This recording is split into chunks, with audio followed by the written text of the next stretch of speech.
Baiklah, saya akan lanjutkan tentang pemeliharaan bulanan. Seperti yang saya sampaikan sebelumnya, bahwa untuk pemeliharaan bulanan mungkin tepatnya adalah tentang penggantian spare part. Mungkin ada bagian bodi mesin yang harus diganti dan harus menggunakan spare part yang baru. Nah, pemeriksaan bulanan melibatkan bagian-bagian chainsaw. Kegiatan dalam pemeliharaan bulanan berupa yang pertama adalah pemeriksaan sistem pengunci rantai atau chain brake. Periksa hingga bagian brake atau brandnya. Kemudian kerusakan pada brake atau brake band dapat menyebabkan pengunci rem tidak berfungsi dengan baik. Jadi kita harus periksa chain brake-nya apakah masih berfungsi dengan baik. Yang kedua, periksa sistem transmisi pada chainsaw yang meliputi clutch center, clutch dan clutch spring. Itu pada bagian mesin ya, maaf tidak ada fotonya. Kemudian membersihkan karburatornya. Yang keempat, pastikan saringan bahan bakar dalam kondisi baik, ganti jika diperlukan. Kemudian pastikan tangki bahan bakar dan tangki oli pelumas dalam kondisi bersih. Ini mungkin saatnya dibersihkan ya. Khawatirnya mungkin pada saat kita mengisi bensin ada benda-benda yang masuk ke dalamnya, bisa kita bersihkan. Ataupun misalkan pada oli ya, olinya sudah kotor ya, meninggalkan sisa-sisa atau kotoran-kotorannya, bisa kita bersihkan. Kemudian pastikan tutup mesin atau mufflernya dalam kondisi bersih. Maksudnya itu adalah bodi penutup mesinnya ya, bodinya agak kotor, kita bersihkan lagi. Kemudian yang paling penting ya dalam pemeliharaan bulanan itu adalah kita selalu dianjurkan untuk menggunakan suku cadang atau spare part yang benar saat melakukan penggantian sesuai instruksi perusahaan pembuatnya. Suku cadang yang tepat akan meningkatkan kinerja chainsaw sehingga produktivitas kerja optimal, memberikan perlindungan keselamatan dan kesehatan kerja yang maksimal pada operator dan menekan biaya operasional.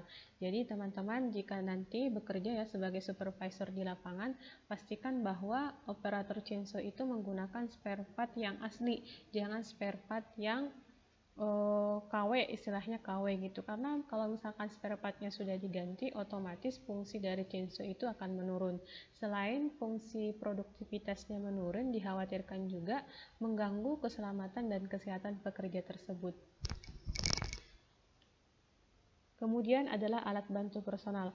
Jadi teman-teman ya, pada saat kita menggunakan chainsaw, alat bantu personal itu adalah alat-alat yang sangat dibutuhkan oleh operator chainsaw. Karena operator chainsaw tidak serta-merta bekerja hanya menggunakan chainsaw. Operator membutuhkan alat bantu personal. Apa itu alat bantu? Ya, alat bantu kerja personal merupakan serangkaian alat bantu yang sering diperlukan dalam penebangan pohon menggunakan chainsaw. Alat-alat bantu ini sangat berguna untuk membantu operator melakukan penebangan dengan lancar dan selamat hingga pada akhirnya akan meningkatkan produktivitas kerja operator.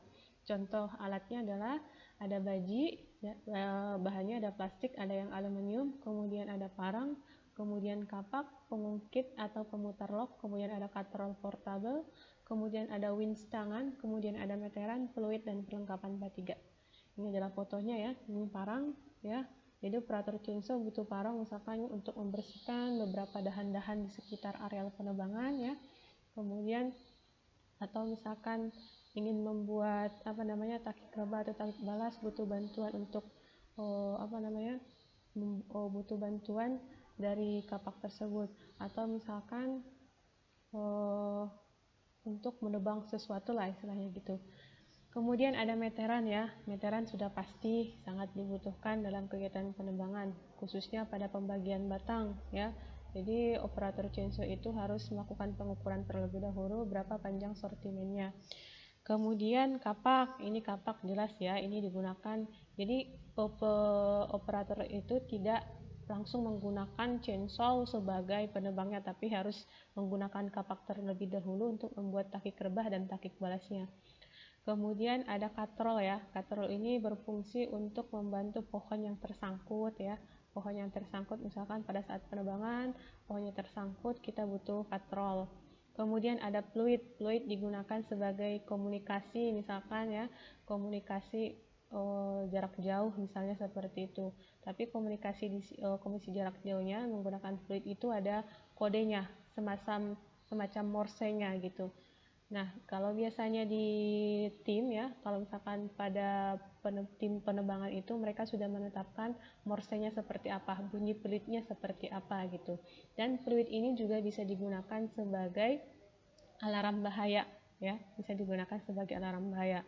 Kemudian baji ya, baji juga perlu digunakan ya, khususnya pada saat kalau kalau pada saat gergaji tersangkut itu bisa menggunakan baji. Kemudian ada palu ya, palu juga digunakan untuk kalau misalkan kita menggunakan baji perlu ada palu ya, perlu ada palu. Kemudian ada kotak P3K. Nah, kotak P3K ini juga alat yang sangat penting dan harus dibawa setiap hari ke lapangan. Operator chainsaw itu wajib membawanya dan harus dipastikan oleh supervisornya. Nah, nanti teman-teman kan bekerja sebagai supervisor. Nah, teman-teman ya harus memastikan bahwa operator chainsaw membawa perlengkapan P3K. Nah, perlengkapan P3 itu isinya apa saja? Yang pertama ya, obat luka ya, terdiri dari misalkan kasa ya, kain kasa, kemudian ada betadin, kemudian ada alkohol, kemudian ada perban, kemudian ada plester, kemudian ada obat ringan seperti obat sakit kepala, obat nyeri gitu, kemudian lotion dan lain-lain sesuai dengan kebutuhannya lah gitu. Nah, cukup itu dulu untuk bagian chainsaw ya, untuk materi chainsaw. Jika sekiranya ada yang keliru, saya mohon maaf ya. Kita bisa lanjutkan di grup. Kemudian teman-teman boleh bertanya di dalam grup karena semua apa yang saya sampaikan di sini tidak mendetail ya, tidak mendetail. Ini hanya bagian-bagian umumnya saja yang bisa saya sampaikan. Mohon kerjasama teman-teman untuk menggali lebih dalam informasi-informasi terkait ketiga di bagian penerbangan. Terima kasih banyak atas perhatiannya. Lagi-lagi saya sampaikan bahwa materi dan informasi ini merujuk pada buku Pintar Menebang Pohon bagi Operator Chainsaw karangan Dr. Epi Yuliati Yopi yang merupakan dosen ahli di bidang ergonomi kehutanan. Demikian, wassalamualaikum warahmatullahi wabarakatuh.